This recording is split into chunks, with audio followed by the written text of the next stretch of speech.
ये माननीय न्यायालय में हमने प्रार्थना किया था कि इस स्थान को विवादित ढांचा घोषित कर दिया है। तो मुस्लिम पक्ष ने कहा था कि यहाँ हम नमाज नहीं पढ़वाएंगे यदि विवादित ढांचा घोषित हो गया। तो माननीय न्यायालय ने उनकी नमाज की स्थिति को देखते हुए यहाँ सुप्रीम कोर्ट ने पहले एक आदेश दिया था कि जब तक वर्शिप एक्ट पर फैसला नहीं हो जाता तब तक निचली अदालत कोई फैसला नहीं देंगी। तो उसी आधार पर माननीय न्यायालय ने ये फैसला दिया है। तो हमें उम्मीद है, क्योंकि जिस औरंगजेब ने तलवार के दम पर हमारे हिंदू मंदिर पर अवैध कब्जा किया था, हमें विश्वास है हम कलम की ताकत से और न्यायालय के सहयोग से यह लड़ाई अवश्य जीतेंगे। हम अपनी उम्मीद में लगे हुए हैं और यह लड़ाई जारी रहेगी। देखिए, हाईकोर्ट का फैसला बड़ा अच्छा फैसला है और मैं समझता हूं कि हिंदुस्तान में नफरत न फैले, हिंदू मुसलमान भाईचारा बना रहे, ये उस तरह का फैसला है।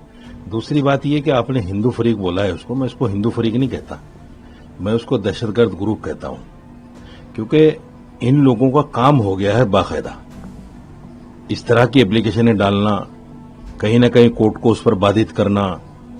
भाई, आप कुछ न कुछ एप्लीकेशन डालोगे तो कोर्ट को तो कुछ न कुछ देना पड़ेगा।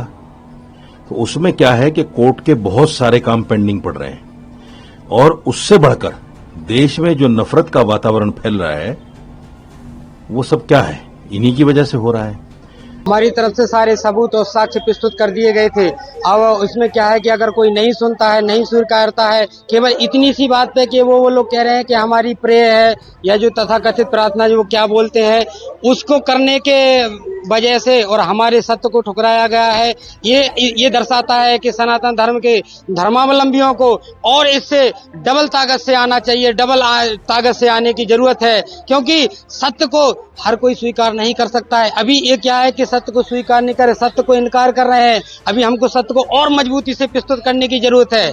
तो हमको पूर्ण विश्वास है कि ये दोबारा से कोर्ट पुनः विचार करेगा और आगे भी हम जाएंगे। तो जहां तक भी हमको क्या है कि उम्मीद नहीं है, हमारे पास में पूरे साक्ष्य है, हमारे पास में पूरे सबूत है, पर उसको ये दुर्भाग्य है कि वो सुनना नहीं चाहते हैं। ये केवल वो सुन लेते हैं कि हमारी जो तथाकथित वो नमाज वगैरह क्या बोलते हैं वो होती हैं, उसकी वजह से सारे सत्य को दुखड़ाया जा रहा है। ये कब्जे को तुम सच मान रहे और जिनका जो कागज है, जिनका सबूत है, जो सनातन धर्मावलंबियों का मुख्य केंद्र है, उसको नहीं स्वीकार कर रहे हैं। ये तो गलत है। इसको हम बार बार इससे डबल एनर्जी के द्वारा और जन सैलाव के द्वारा और मजबूती से प्रस्तुत करेंगे। जरूर होगा। जय श्री कृष्णा, जय जय श्री राधे।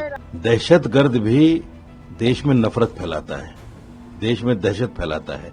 इन लोगों की वजह से भी देश में दहशत फैल रही है। इनका मकसद धर्म नहीं है, बिल्कुल धर्म नहीं है। अपने आप को पॉपुलर करना है देश में, चाहे काम उल्टा हो या सीधा हो।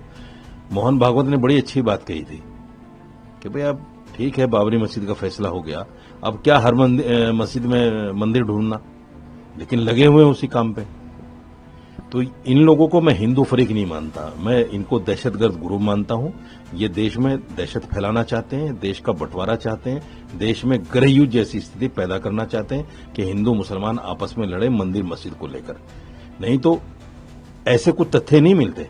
हम उम्मीद कर रहे थे कि फैसला हमारे हक में हो, पर कोर्ट का जो आदेश आया है उससे हम अभी उम्मीद करते हैं कि आगे हमारे हक में कुछ होगा, क्योंकि जिस तरीके से हम देख रहे हैं कि वर्शिप एक्ट के बारे में अगर हम सोचें कि वर्शिप एक्ट की वजह से वहाँ लोग नमाज कर रहे हैं, इस वजह से अगर हमारी चीज मांग को नहीं देखा गया, तो मैं ये बताना चाहूंगी कि श्री कृष्ण जन्मस्थली प्रॉपर यहाँ है, जिस जन्मभूमि का जो मेन जो मूल गर्भगृह है, जो कि मंदिर मस्जिद में आता है, तो हम उसकी पूजा नहीं कर पा रहे हैं।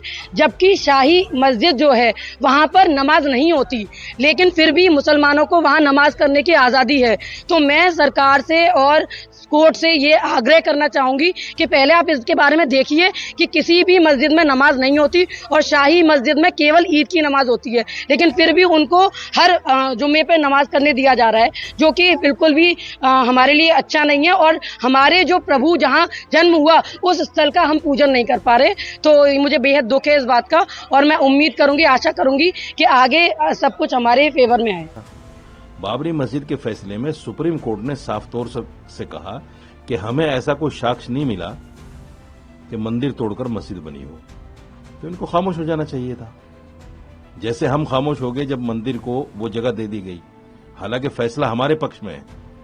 4 पॉइंट जो है उसमें, एक तो 1949 में जो मूर्तियां रखी गई वो गलत रखी गई, बाबरी मस्जिद को इलीगल तरीके से तोड़ा गया, मंदिर तोड़कर मस्जिद बनी ऐसा कोई सबूत नहीं मिला, और जो लोग इसमें शामिल थे उनके खिलाफ कार्रवाई होनी चाहिए, ये बाकायदा कोर्ट के फैसले में आज भी मेंशन है।